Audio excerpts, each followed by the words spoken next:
최근 우버 택시 영업을 두고 우버 측과 택시업계 간의 갈등이 고조되고 있습니다.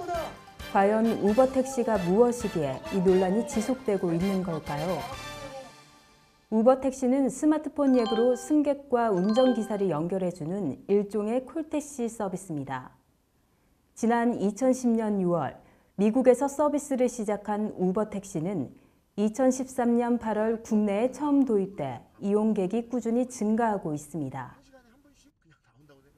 우버 택시를 이용하고 싶은 승객은 우선 휴대전화로 우버 어플리케이션을 내려받아야 합니다.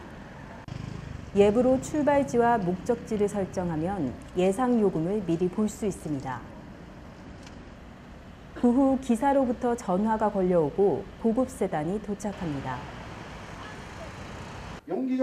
하지만 택시업계는 우버 택시에 대해 정식 허가를 받지 않은 불법 영업이며 택시 생존권을 침해하고 있다고 반발하고 있습니다.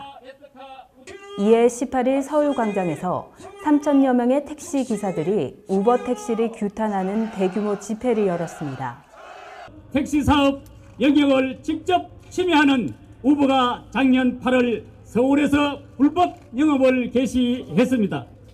렌트카 택시 영업행위와 우버 불벤 자가용 영업행위 불법 유상행위 근절을 시키기 위해 강력한 대정부 투쟁을 전개해 나갈 것을 굳게 결의한다! 우버가 우리나라에 등장을 하기 전에도 택시의 형태는 아니었지만 이러한 형태의 서비스는 분명히 존재를 했었어요. 어떤 분들의 요구대로 우버가 없어질 수도 있을 거예요. 하지만 이러한 형태의 비즈니스는 없어지지 않을 거예요. 그게 저는 논의의 핵심이라고 봐요.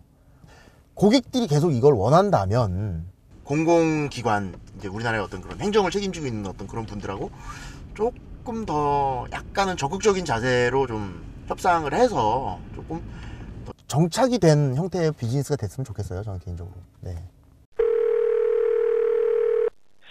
우선 이제 우버 서비스의 구체적인 내용을 살펴보면 기존 택시회사와 계약을 맺고 우버 어플로 콜택시 서비스를 제공하는 우버 택시가 있습니다. 이것은 현행법상으로는 큰 문제가 없습니다. 우리가 이제 우버 택시가 이제는 위반이다 아니다 그래서 자꾸 이 부분을 용어상 헷갈리는 부분이 있는데 우버 택시는 어떻게 보면은 어플리케이션을 이용한 콜택시 서비스인 겁니다. 우리나라에서도 현재 SK 플래닛이 콜택시 어플 티맵 택시를 내놓을 예정이고 다음 카카오 역시 카카오 택시 사업을 준비 중입니다. 우버 블랙이라는 서비스도 있는데 이는 리무진 서비스를 제공하는 겁니다. 근데 현재 우리나라에서는 합법적으로 허가를 받은 업체와 이 우버 블랙 서비스를 연계해서 하기 때문에 그 위법 시비는 지금 비껴나간 있는 상태입니다. 그래서 현재 문제가 되고 있는 건 이제는 우버 X라는 서비스라고 보시면 됩니다. 이는 자가용 운전자들이 유사 콜택시 서비스를 제공하는 것으로 택시 면허 없이 사실상 택시 영업을 하는 것입니다.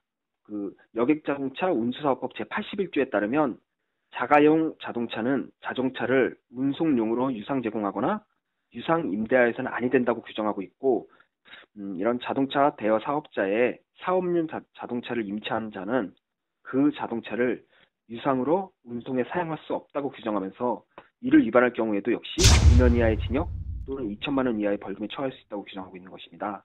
여객운송사업법은 현행 여객자동차 운수사업법에 따르면 알선자를 처벌하는 명시적인 규정이 없습니다.